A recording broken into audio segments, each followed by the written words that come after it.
Good morning student.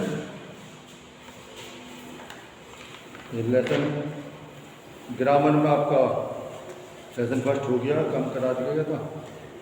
इसकी definition वगैरह लिखवाइए, वो लर्न कीजिए आप, क्योंकि इसी संबंधित आपके ऑब्जेक्टिव टाइप क्वेश्चन आएंगे जिसमें आपको फाइंड आउट करना होगा which is right the correct answer.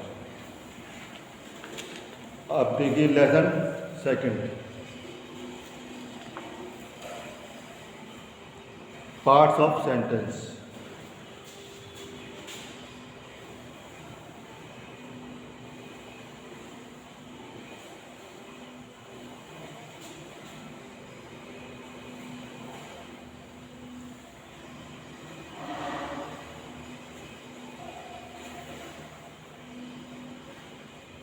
Parts of sentence.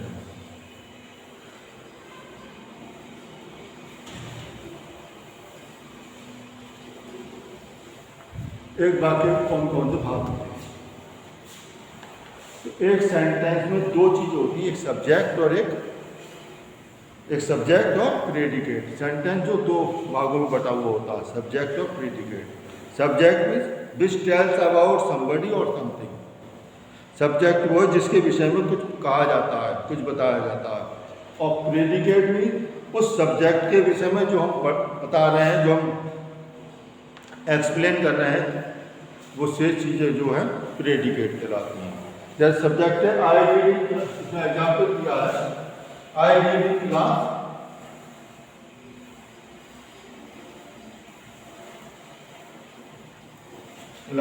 6। तो किसके विषय में बता रहे हैं इसमें? आई यानी मैं। किसकी बात होगी? मैं की। तो मैं क्या है? सब्जेक्ट। और क्या हो गया कि मैं कक्षा 6 में पढ़ता हूँ। क्या बताया जा रहा है मेरे विषय में? कि मैं कक्षा 6 में पढ़ता हूँ। तो आई रीड इन क्लास 6। ये क्या है?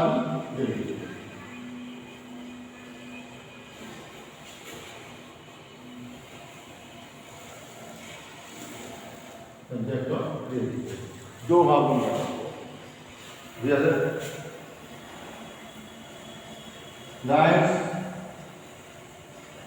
लाइन ड्रॉस।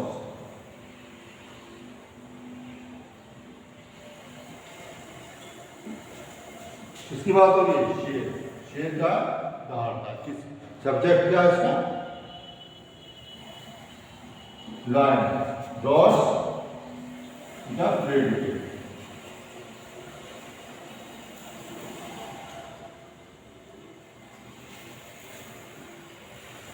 तो हर वाक्य जो है वो सब्जेक्ट और प्रेडिकेट में बटा होता है। लेकिन कुछ वाक्य ऐसे होते हैं जिसमें सब्जेक्ट छुपा हुआ होता है।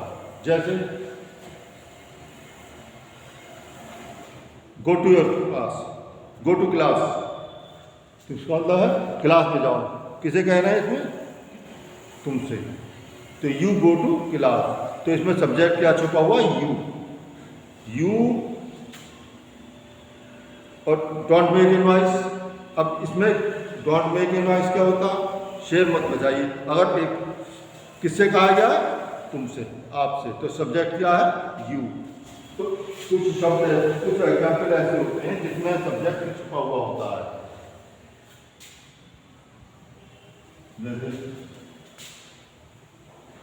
गो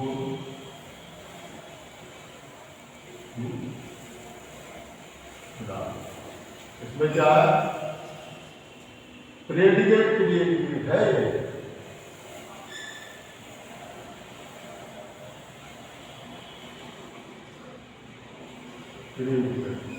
लेकिन इस सेंटेंस में सब्जेक्ट छुपा हुआ है। तो सब्जेक्ट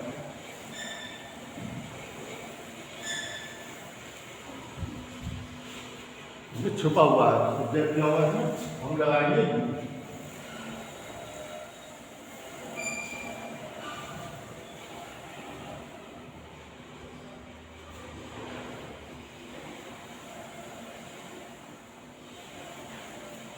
सब्जेक्टिव से नहीं, सब्जेक्ट में छुपा हुआ है। तो सब्जेक्ट क्या है इसका? हम उत्तर इन बाकी सब्जेक्ट क्या है? सब्जेक्ट छुपा हुआ सब्जेक्ट है। अब कुछ अधिकतर मोस्टली ऐसा होता है, बाकी में सब्जेक्ट पहले आता जिसके विषय में बताया गया था और प्रेडिकेट बाद में आता। लेकिन कुछ सेंटेंस ऐसे भी हैं जिसमें सब्जेक्ट बाद में आता, तो वो देखकर पता चल जाता है सब्जेक्ट कि किसके विषय में बात हो रही। तो जैसे आपका इसमें पेज 10 पर दिया है था स्टॉप द रेन, तो इसमें द रेन जो सब्जेक्ट है वो प्रेडिकेट के बाद आया है। नेक्स्ट आपका against the wall stood a boy, तो इसमें बॉय जो सब्जेक्ट है वो प्रेडिकेट के बाद आया। तो सेंटेंस के वाक्य क्या है, सब्जेक्ट और प्रेडिकेट से मिलकर बनता है। सब्जेक्ट क्या है, जिसके विषय में बताया जाता, नाउन और प्रोनाउन, और प्रेडिकेट क्या है, जो सब्जेक्ट को की क्वालिटी या सब्जेक्ट के विषय में को बताता है। नेक्स्ट पेज पर 10 और 11 इसकी एक्सरसाइज है। Encircle subject and underline predicate. इसमें भी कह रहे हैं कि जो आपका सब्जेक्ट है उसे तो इंसर्कल कर दीजिए, जो सब्जेक्ट है उसे इंसर्कल कर दीजिए और प्रेडिकेट को अंडरलाइन कर दीजिए।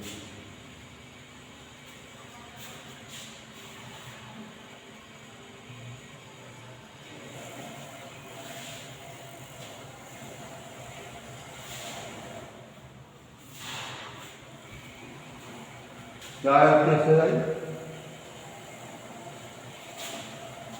पेज 10 पर।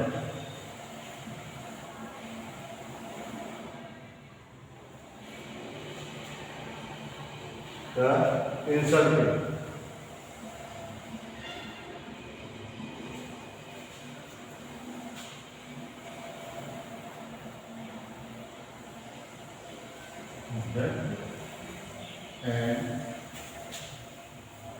and underline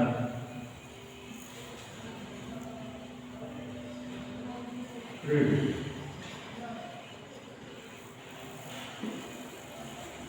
पहला है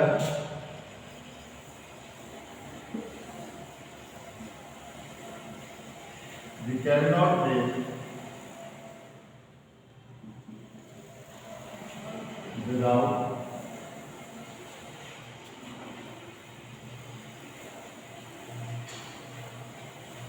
air।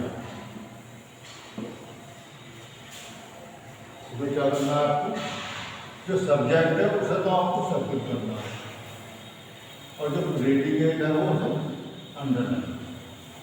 ये सब्जेक्ट हो गया, ये प्रेडिकेट। तो आपको इस तरीके से पूरी एक्सरसाइज करनी है, मैं बता रहा हूँ आपको, देखिए। सेकंड है who was in the class, class में कौन है, तो सब्जेक्ट क्या है, कौन, किसी बारे में कहना कौन है, who. B punctual, B punctual, इसमें जो आपका सब्जेक्ट किसके लिए कह रहे हैं, आपसे कह रहे हैं, यू। तो इसमें सब्जेक्ट छुपा हुआ है और प्रेडिकेट क्या है, B punctual. Longest river of the world is Nile, ये उस तरीके का आ गया जिसमें सब्जेक्ट बाद में है। संसार की सबसे बड़ी जो नदी है वो नील नदी है, तो इसमें सब्जेक्ट बाद में है, तो सब्जेक्ट को बाद में हम काउंट कर देंगे और longest river in the world ये प्रेडिकेट में आ जाएगा। None of these was is obedient, कोई भी बच्चा आज्ञाकारी नहीं है, तो इसमें नन ऑफ दीज यानी सभी बच्चों के लिए आ गया, इन बच्चों में से कोई भी आज्ञाकारी नहीं है, तो नन ऑफ दीज क्या है, सब्जेक्ट।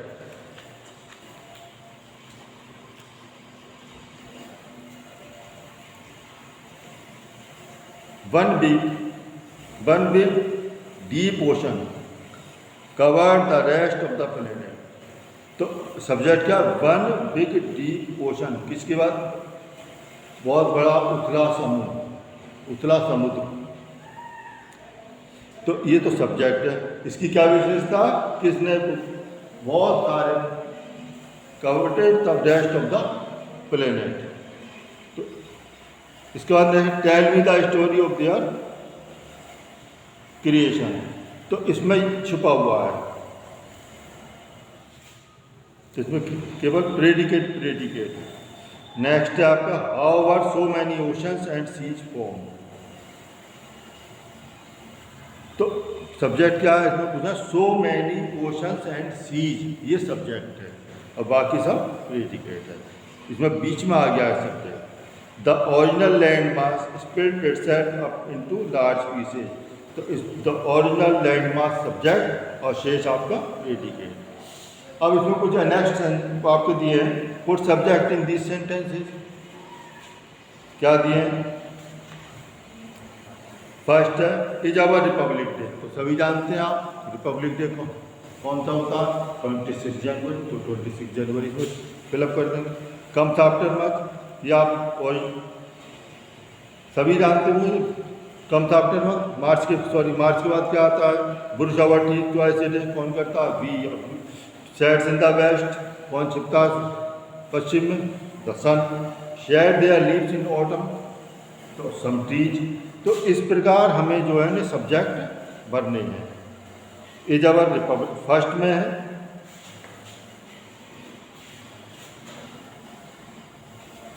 फर्स्ट क्वेश्चन आप करेंगे, उसका सेकंड जो है इसका डी में क्या है, आपको पुट सब्जेक्ट,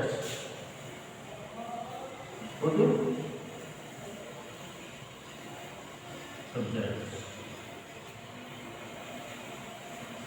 तो इन बातों में आपको सब्जेक्ट भरनी है आपके पास। तो ये जरूरी नहीं कि सबका सेम ही वाला भी हो सकता है।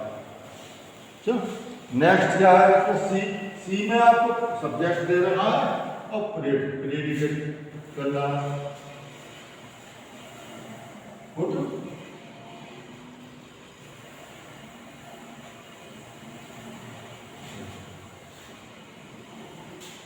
और नेक्स्ट है आपको, इसमें आपको डी जो है, डी में आपको मैचिंग करना है सब्जेक्ट और प्रेडिकेट।